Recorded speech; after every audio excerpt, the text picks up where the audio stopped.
మీదకి వెళుతున్నా. భూమికి నడిబొడ్డు ప్రాంతంలో బెత్లెహేం అనే ప్రాంతంలో కన్యక అయిన మరియ దగ్గరికి నేను వెళుతున్నా. మనందరం ఆయన్ని చూడగలం. ఎలాగో తెలుసా? తుచ్చమైన మానవుని కొరకు,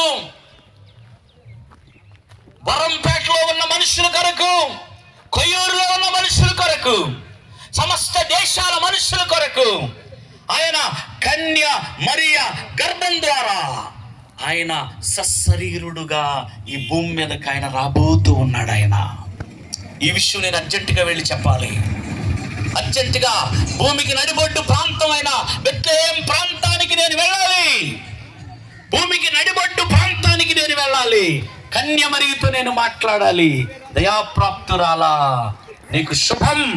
పరిశుద్ధాత్మ శక్తి, సర్వోన్నతుని శక్తి నిన్ను కమ్ముకుంటది. పరలోకమును, భూమిని, ఆకాశాన్ని సృష్టించిన దేవదేవుడు చిన్న మనిషిగా, హల్లెలూయా, ఒక చిన్న మానవ మాంసపు ముద్దగా అమ్మా నీ గర్భంలోనికి రాబోతున్నాడు.